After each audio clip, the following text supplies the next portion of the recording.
Seigneur soit avec vous. Et avec votre esprit. Évangile de Jésus-Christ selon saint Luc.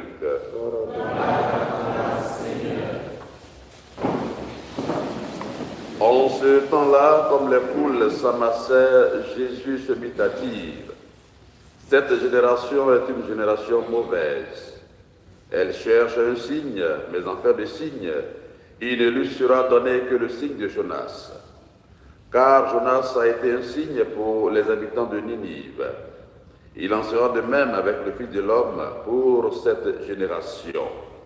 Lors du jugement, la reine de Saba se dressera en même temps que les hommes de cette génération et elle la condamnera.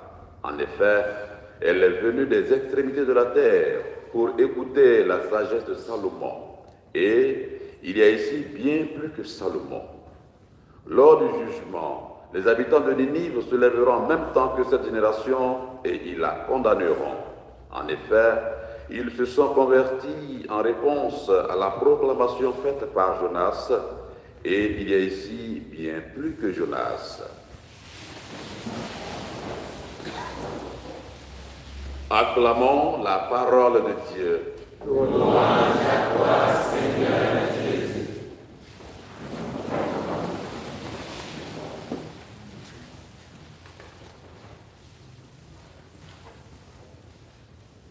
Frères et sœurs, je voudrais juste, à partir des textes que nous avons entendus, relever un seul point.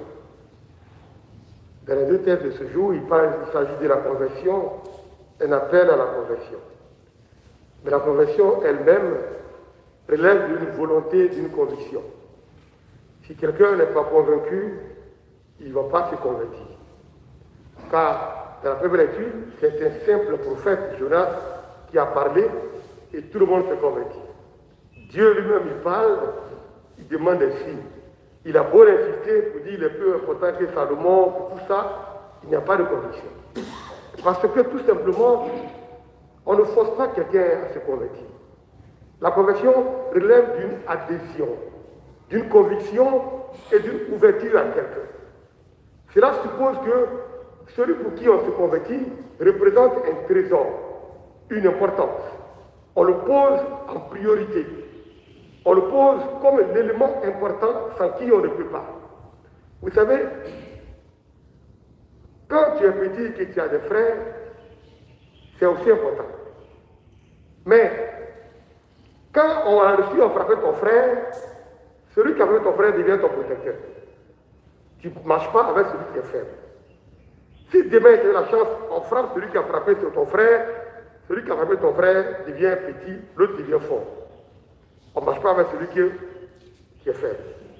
Or, pour savoir apprécier celui qui est faible et celui qui est fort, c'est à l'épreuve de l'intimité. Quand on n'est pas avec quelqu'un, on ne peut pas apprécier la personne. On peut l'apprécier de loin. Et c'est souvent notre relation avec Dieu. Nous apprécions Dieu de loin. Parce qu'on croit que de loin, on peut le connaître. Tous ceux qui n'entrent pas dans la dynamique de la conversion sont avec Dieu de loin. Il n'y a pas d'intimité. C'est pourquoi la conversion exige le maintenant ou pas du tout. Ou bien on se convertit maintenant ou on ne se convertit pas. Car si la décision n'est pas radicale et maintenant, comme à l'église, on reste dans l'approximation avec Dieu. Notre relation avec Dieu relève d'une conviction forte. Qui est-il pour nous? Est-ce qu'il est un trésor qu'on peut garder? Est-ce que quelqu'un avec qui on peut marcher? Qu'est-ce que et qui est Dieu pour nous? Ce sont des questions importantes. Sinon, la conversion sera toujours pour un instant. Or, elle est de toujours.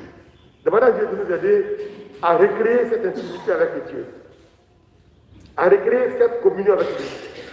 Cette proximité avec lui nous poussera non pas seulement à être avec lui, mais à devenir comme lui. C'est cela la conversion. Changer pour devenir comme Dieu. Être avec Dieu ne suffira pas. Mais devenir comme lui, voici l'effort de conversion.